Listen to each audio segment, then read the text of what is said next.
Beberapa hari lepas tu, orang jumpa dia dah mereput kat sungai kecil belakang kolej.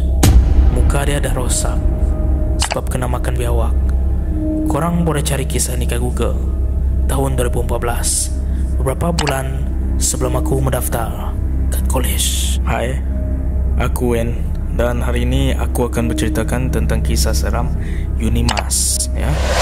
Dan aku sangat gembira sebab ramai subscriber baru datang daripada video-video aku, seperti video-video ini.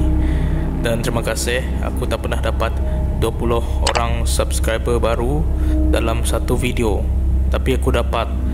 Itu adalah satu pencapaian yang sangat indah lah buat aku. Terima kasih. Terus subscribe ya guys kepada orang yang baru, dan kepada orang yang lama ya, share untuk supaya engagement semakin bertambah. So, aku ada tengok satu TikTok video ini daripada seorang insan yang menggambar ataupun dia buat satu poster tentang tempat-tempat di Unimas yang dikatakan agak seram. So aku pun berfikirlah, aku pun teringat tentang banyak juga kisah-kisah seram yang pernah diceritakan kepada aku, yang juga aku alami di Unimas sendiri. Aku bukan belajar di sana, tapi ya, aku ramai sangat rakan-rakan yang menuntut di sanalah, di Unimas.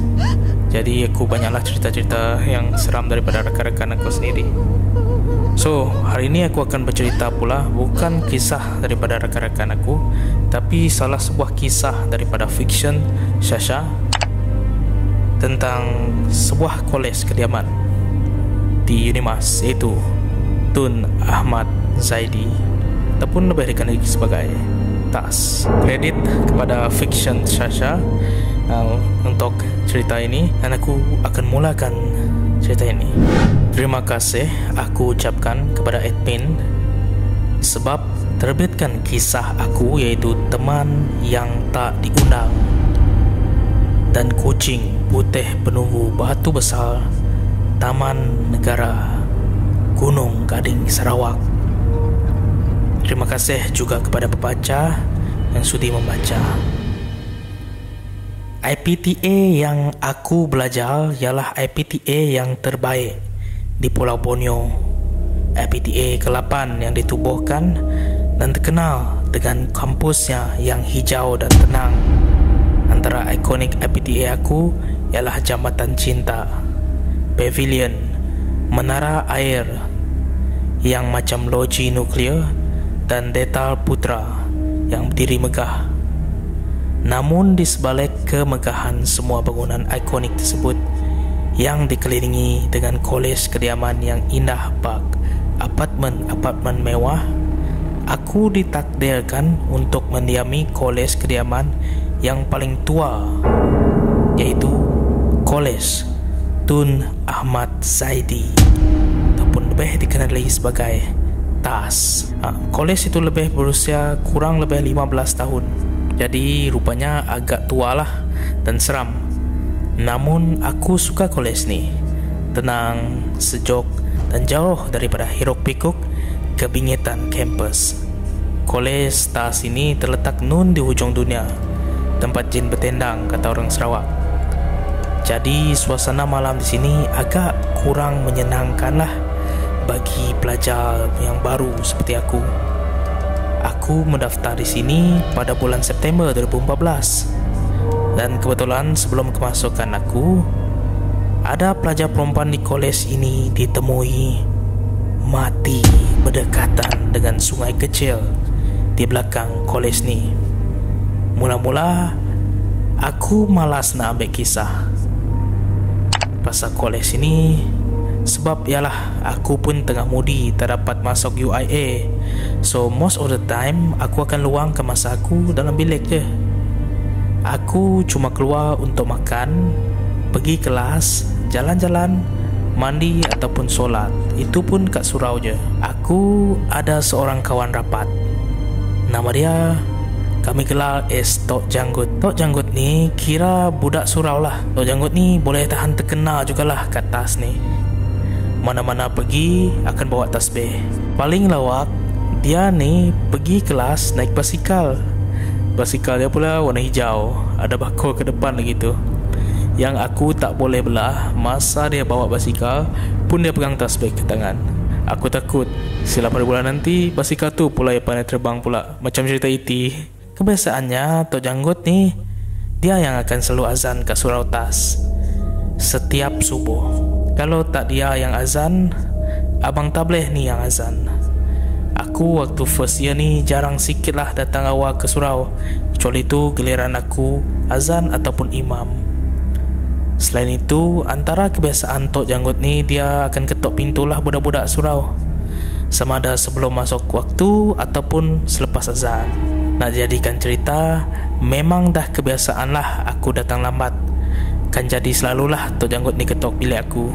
Pagi itu, seperti kebiasaan, Tok Janggut ketok bilik aku sebelum subuh. Dia ni takkan berhenti ketok selagi aku tak buka pintu. Jadi aku pun buka lah pintu, tengok dia tercengak dekat pintu. Aku jarang bercakap dengan orang bila bangun tidur, sebab tak ada mood. So bila aku buka pintu, dia faham lah aku dah bangun. Tiap hari aku ngantuk gila, so aku tidurlah balik.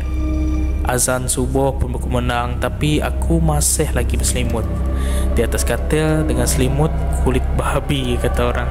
Akhirnya aku pun terlelap balik. Baru aku mimpi nak jumpa Niloufar.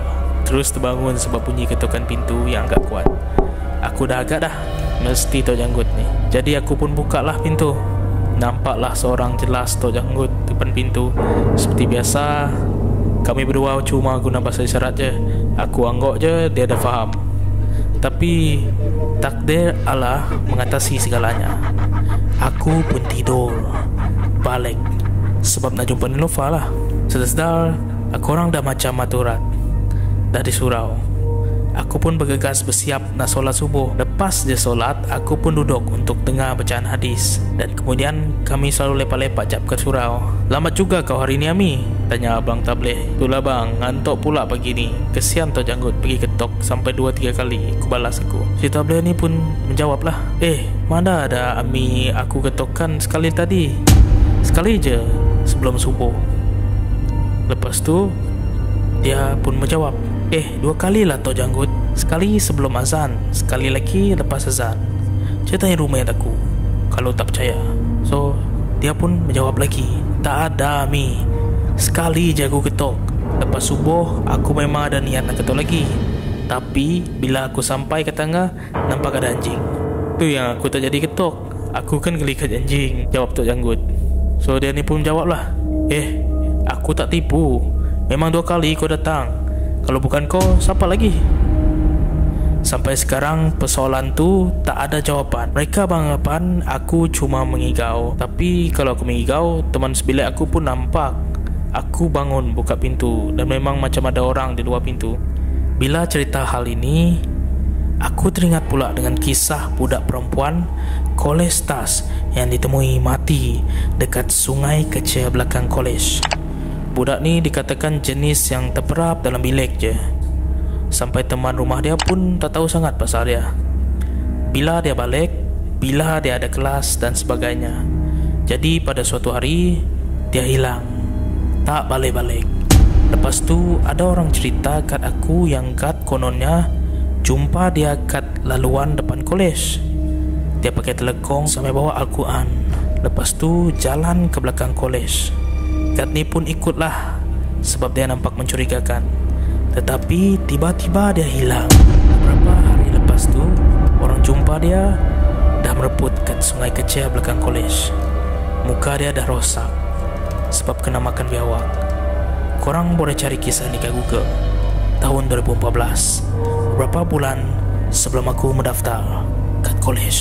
Apapun, terima kasih sebab sudi terbitkan cerita ini.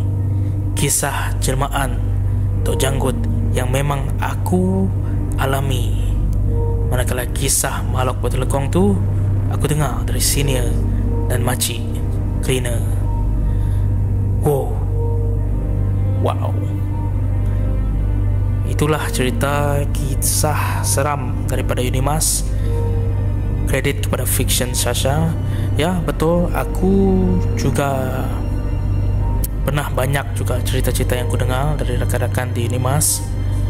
Tapi aku tak ceritakan di sinilah. Akan ada part 2-nya. Aku janji pada korang. Tapi itulah, boleh tahan seram juga cerita ni. Semoga ini merupakan satu pengajaran dan iktibalah untuk kita kisah-kisah macam ni.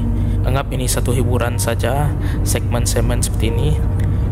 Dan disclaimer di sini, aku bukan nak memburukkan mana-mana college ataupun university. Ini hanyalah cerita yang saya sampaikan di internet, dan itulah, dan sekadar hiburan untuk semuanya.